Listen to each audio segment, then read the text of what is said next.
Bapak Ibu jemaat yang kekasih dalam Tuhan Yesus, menjelang pergantian tahun 2023 ke 2024 tanggal 30 Desember, saya ingin menyapa Bapak Ibu dengan bacaan Galatia 4 ayat 1 sampai 11. Begini Bapak Ibu Saudara-saudara, Natal 25 Desember 2023 sudah lewat.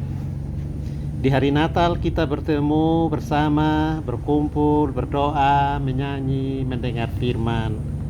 Kita memberi senyum, berbagi hadiah, memaafkan dan mengampuni. Suasana hidup bersama di hari Natal itu sangat indah. Kita ingin merangkul semua orang.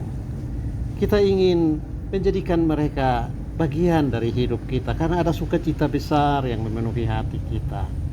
Nah, masalahnya ialah setelah Natal, hidup macam apa yang harus kita jalani? Masihkah kita akan memaafkan dan mengampuni, berbagi hadiah dan memberi senyum? Atau semua keindahan Natal kita lupakan, lalu kita tunggu Natal berikutnya, 25 Desember 2024, baru kita kembali lagi menjadi manusia yang mengampuni, memaafkan, dan menjadikan semua orang saudara. Nah, di situ Bapak Ibu Saudara-saudara, Paulus menyebut hidup beriman seperti itu sama dengan hidup yang belum akil balik. Beriman karena hari, bulan, masa, dan tahun-tahun perayaan. Paulus bilang dalam Galatia 4 ayat 1 sampai 11, ini bukan jati diri sebenarnya dari orang Kristen, setidak-tidaknya dari orang yang merayakan Natal. Karena Natal memang adalah sebuah peristiwa tahunan, tetapi iman kepada Kristus yang lahir menjadi manusia haruslah menjadi energi yang menggerakkan kita dari sepanjang perjalanan hidup kita dalam satu tahun. Nah, Lauren Kohlberg, seorang filsuf sekaligus teolog Amerika, mengamati perkembangan kesadaran moral atau bisa juga pertumbuhan iman. Lalu Kohlberg kemudian membuat kesimpulan bahwa pertumbuhan moral atau iman manusia dapat dibagi dalam 3 tahap. Tahap pertama yaitu tahap yang paling rendah, dan dia sebut perkembangan prakonvensional. Manusia di tahap ini melakukan sesuatu karena 2 alasan. Pertama, takut dihukum, atau kedua, supaya mendapat pujian. Kita lihat itu pada perilaku anak-anak kita. Mereka melakukan sesuatu supaya jangan dipukul atau dimarahi orang tua, atau dicap sebagai anak-anak yang tidak nakal. Atau mereka rajin belajar dan mengerjakan tugas-tugas supaya mendapat hadiah-hadiah, atau sekurang-kurangnya mungkin sudah dijanjikan untuk dibeli hadiah. Nah, ini iman anak-anak, melakukan sesuatu karena takut, karena diatur, atau melakukan sesuatu supaya mendapatkan hadiah atau upah dalam waktu segera. Tahap kedua dari perkembangan moral adalah tahap konvensional. Ini sudah lebih tinggi dari tahap yang pertama. Di tahap konvensional, orang melakukan sesuatu bukan lagi karena takut dihukum atau karena ada iming-iming hadiah, tetapi supaya mereka bisa diterima dalam satu kelompok atau bisa menyesuaikan diri dengan gaya hidup kelompok. Jadi begini, seorang anak remaja merokok, yaitu karena semua teman dalam grupnya merokok. Kalau dia tidak merokok, maka dia akan ditolak dari pertemanan itu, atau bahkan dia akan jadi bahan olok-olokan atau bully. Banyak anak perempuan muda, termasuk ibu-ibu saat ini, yang juga suka tarik rambut jadi lurus, atau pergi ke sauna, mandi susu, karena memang itu sudah jadi gaya hidup orang-orang masa kini. Kalau ada iklan cat rambut supaya tetap hitam, maka semua bapak berusia 60 tahun rame-rame pergi cat rambut. Nah, ini yang disebut gaya hidup dalam tahap moral konvensional. Ya, kita melakukan sesuatu karena ikut atau karena kecenderungan umum. Jadi pada hari Natal kita pergi ke gereja, rajin melakukan perbuatan kasih dan seterusnya, ya karena semua orang bikin seperti itu, dan kita tidak mau untuk tidak dianggap sebagai orang yang baik, orang yang murah hati pada waktu Natal. Tahap ketiga menurut Lauren Kohlberg adalah purna konvensional. Ini tahap kehidupan moral yang ideal dan paling tinggi. Orang melakukan sesuatu karena dia yakin apa yang dia lakukan itu baik dan berguna bagi dirinya, bagi sesamanya, bagi dunia dan masyarakat, serta bagi Tuhan. Orang banyak mungkin saja mencap dia bodoh atau boros, tetapi dia cuek, mengingat dia memang mau membaktikan hidupnya untuk nilai kebaikan tadi. Ini orang-orang yang hebat. Dalam Alkitab kita lihat orang-orang itu pada diri Nuh, Abraham, Musa, Esther, Wasti, Yusuf, Maria, Paulus, dan tentu saja Yesus. Yohanes Pembaptis juga. Walaupun dia hanya makan belalang dan tinggal pakaiannya itu dari kulit pohon, mungkin orang mencela dia, tapi dia yakin inilah nilai yang berguna untuk menjaga harkat dan martabat kehidupan masyarakat itu bernilai. Dan orang-orang yang seperti ini, yang purna konvensional, walaupun harga yang harus dibayar itu mahal, risiko yang mereka harus hadapi itu besar, tapi mereka siap untuk menciptakan satu perubahan dan melahirkan kultur kehidupan yang baru. Nah, ini orang-orang hebat dalam sejarah, juga dalam pertumbuhan iman. Nah, Bapak Ibu Saudara-saudara, di Galatia 4 ayat 1 sampai 11, Paulus menggambarkan proses peralihan hidup dari masa kanak-kanak ke remaja atau dewasa. Kehidupan masa kanak-kanak atau remaja itu ditandai oleh status berada pada pengawasan dan otoritas orang tua. Manusia melakukan sesuatu karena ada hukum yang mengatur atau ada sanksi yang diberikan kalau melanggar hukum. Mesti lakukan ini, jangan buat itu. Melanggar aturan akan dihukum. Hidup dalam ketaatan pasti mendatangkan pujian. Dan banyak orang beragama justru melakukan itu karena masalah tadi, supaya dipuji atau jangan dapat hukuman. Nah, ini mirip dengan tahap perkembangan konvensional yang disebut oleh Lauren Colbert tadi. Tapi situasi akan berubah kalau manusia beralih pada masa dewasa menurut Paulus. Di situ seorang akan menjadi pribadi yang mandiri, dan ia melakukan sesuatu bukan lagi supaya dipuji atau agar tidak dihukum, melainkan karena apa yang dia lakukan itu bernilai. Tadi saya bilang bernilai bagi dirinya, bernilai bagi sesama, bernilai bagi masyarakat lebih luas, dan juga bernilai bagi Tuhan. Nah, Bapak Ibu, Paulus pakai gambaran ini untuk menjelaskan kepada orang Kristen di Galatia hubungan antara kehidupan di bawah hukum Taurat dan di bawah Injil. Yang Paulus maksudkan dengan hukum Taurat bukan hanya aturan keagamaan orang Yahudi, tapi juga hukum, aturan, ketentuan hidup bersama secara lebih luas dalam semua masyarakat.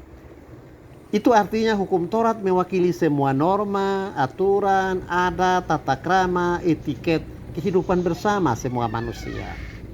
Nah, Paulus melihat aturan-aturan ini sebagai titik berangkat bagi kehidupan yang tertib dan berguna untuk menciptakan kebaikan. Aturan-aturan itu menjadi kunci bagi kehidupan bersama yang selamat dan baik. Tapi toh harus dibilang bahwa nilai dan tujuannya bukan pada aturan itu sendiri, tapi nilai dan tujuan itu ada pada pertumbuhan yang sehat dari masyarakat dan masa depan yang lebih baik. Dan itulah yang Paulus sebut sebagai Injil. Bagi Paulus, Injil itu merujuk pada kebebasan, kedewasaan yang manusia peroleh dari Allah sebagai makhluk yang mandiri untuk menjawab panggilan dan firman Allah. Misalnya, hukum Taurat mengajarkan jangan mencuri. Dan banyak orang yang tidak mencuri karena takut dihukum api neraka, kira-kira begitu. Tapi Injil tidak hanya mengatakan jangan mencuri, Injil berangkat lebih jauh dari itu. Injil katakan bersyukurlah dengan gaji atau penghasilanmu. Jadi meskipun tidak ada dihukum di neraka, tidak ada janji tentang sorga, tapi dia hidup bersyukur dengan gaji dan penghasilan yang ada. Nah, Bapak Ibu Saudara-saudara, kalau kita terapkan itu, maka tidak akan ada orang yang mencuri kalau manusia masing-masing mengatur dan mengembangkan hidup sesuai dengan apa yang dianjurkan dalam Injil, yaitu sesuai dengan gajinya. Jadi hukum dan aturan memang penting, tapi otoritasnya bersifat formal dan protokoler. Kalau tidak ada kesadaran untuk mengatur hidup sesuai dengan gaji, Aturan jangan mencuri pasti dilanggar. Dan itu bisa kita lihat dalam contoh hidup masyarakat masa kini. Gaji besar, tapi toh masih mencuri dan korupsi. Nah, itu karena apa?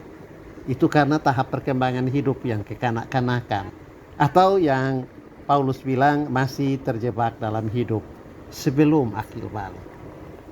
Sebaliknya, kalau Injil telah meresap dalam hati setiap orang, yakni manusia menerima keadaan masa kini dengan syukur dan menggunakan apa yang dia punya untuk menjalani hidup yang bermakna, maka walaupun tidak ada larangan mencuri, ya pasti tidak akan ada pencurian. Orang yang menjalani hidup beragama hanya dengan mentaati aturan, karena memang ada aturan, maka hidup beragamanya itu pada tahap awal masih sangat rendah. Itu sama dengan beragama seperti anak TK. Beragama karena takut melanggar hukum, atau beragama supaya mendapat pujian. Karena tekun memelihara hari-hari kudus, bulan-bulan suci, masa-masa dan tahun yang tetap. Ini beragama di kulit, beragama di permukaan, atau yang sering dalam bahasa populer kita napas. Beragama pada saat Natal dan Paskah saja. Yesus tidak ingin murid-muridnya beriman seperti itu. Beragama secara formalitas atau hidup kesalehan hanya di depan umum. Seperti berdiri di tikungan jalan saat berdoa supaya dilihat orang. Atau kalau berpuasa membuat wajah cemberut dan muram seperti orang lapar supaya dapat pujian bahwa orang ini orang saleh. Yesus tidak mau begitu. Orang yang beragama supaya dipuji atau beribadah supaya dihormati, Paulus sebut sebagai yang belum akil balik dan takluk pada roh dunia.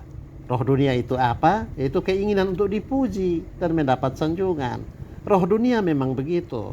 Tapi Roh Kudus bukan untuk dapat pujian dan sanjungan. Tapi Roh Kudus bekerja untuk memperbaiki hal-hal yang rusak dan menyembuhkan luka-luka dalam kehidupan masyarakat. Nah, para pengikut Kristus harus bertindak lebih dari gaya beragama ikut musim, beriman karena kalender gereja, dan hanya bersemangat kalau tiba hari Natal, Jumat Agung, Paskah, dan Pentakosta. Setelah itu maka imannya tiarap, imannya tidur.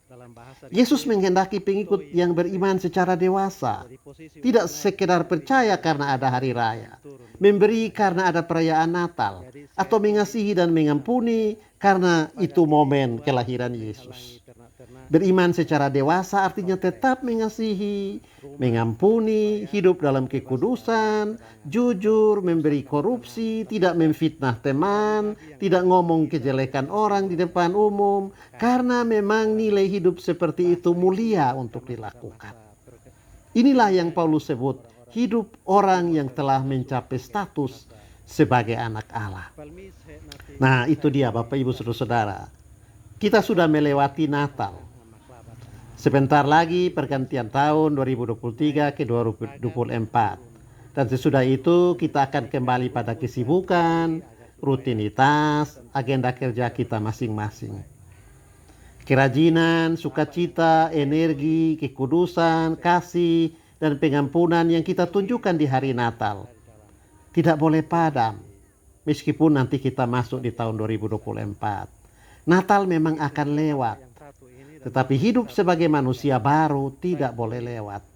Tahun lama akan pergi dan kita akan memasuki tahun baru. Dan justru karena kita belum tahu seperti apa hidup yang menunggu kita di tahun yang baru 2024, maka sukacita, damai, persaudaraan yang kita tunjukkan dalam Natal 2023 baru-baru harus kita bawa ke tahun yang baru. Atau dengan kata lain, menurut Lauren Colbert, mari kita menjadi manusia purna konvensional. Dan bukan seperti yang Paulus bilang, sekedar menjadi manusia beriman musiman karena ada hari raya atau juga bulan tetap dan tahun-tahun yang sudah diatur. Tuhan menolong kita sekalian.